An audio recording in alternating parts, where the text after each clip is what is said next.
pourriez-vous nous dire, et bien sûr à ceux qui nous suivent, les bilans que vous pourrez établir sur la commission électorale indépendante jusqu'à ce jour?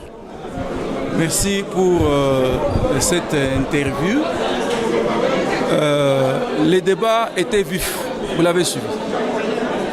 Si on doit faire le bilan de la CENI depuis sa création jusqu'à ce jour, c'est un bilan qui est négatif.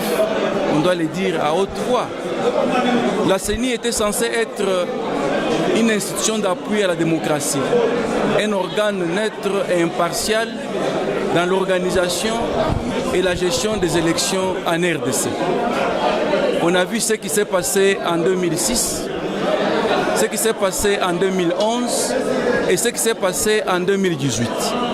La transparence n'a pas été au rendez-vous.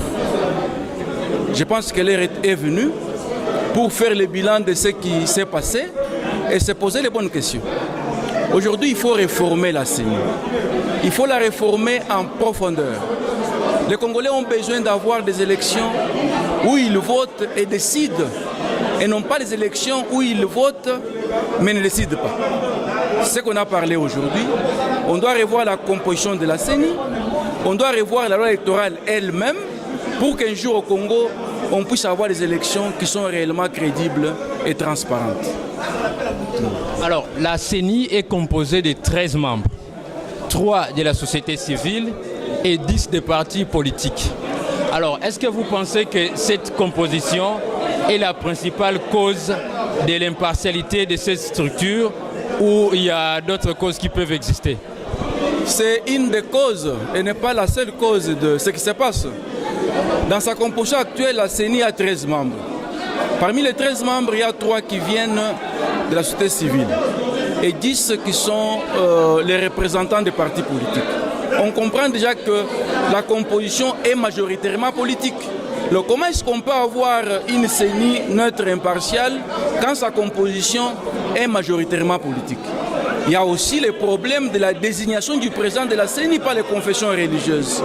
On ne connaît pas quels sont les critères objectifs impersonnels sur base duquel on doit choisir le président de la CENI. C'est comme si la désignation du président dépend des caprices des uns et des autres, dépend des critères qui sont à géométrie variable. Tout ça, ça pose problème. Et aussi, il y a notre classe politique. Notre classe politique est constituée essentiellement des trafiquants politiques. Ceux qui ont fait de la politique un fonds de commerce et non un service à rendre à la population. Il est temps de revoir tout ça. En tant que scientifique et expert de la question électorale, quel conseil pourriez-vous prodiguer aux autorités en cette matière? Moi, comme conseil à adresser aux autorités congolaises, il est temps de revoir les choses.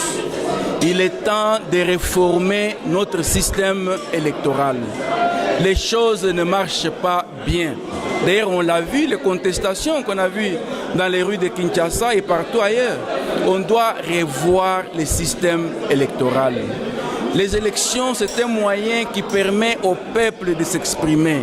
Il ne faut pas étouffer, il ne faut pas que ce soit opaque. La population ne comprend absolument rien dans ce qui se passe. On doit revoir le système, il faut les rendre transparents. Alors, je demande au président de la République, à la présidente de l'Assemblée nationale, au président du Sénat, au Premier ministre, que vous avez un rendez-vous avec l'histoire. Il faut réformer le système électoral congolais. Il faut donner la possibilité aux Congolais d'avoir des élections libres et crédibles. Et l'histoire vous récompensera. Merci beaucoup. Peut-être un mot de la fin. Je voudrais, pour terminer, remercier les autorités de la RTNC et M. Jean-Pierre Onema de l'émission Écho d'Europe pour la couverture médiatique de cet événement. Et nous ferons des recommandations que nous enverrons aux autorités congolaises concernant les réformes qu'il faut envisager. Nous devons nous engager dans une voie de réforme. Nous avons des choix devant nous.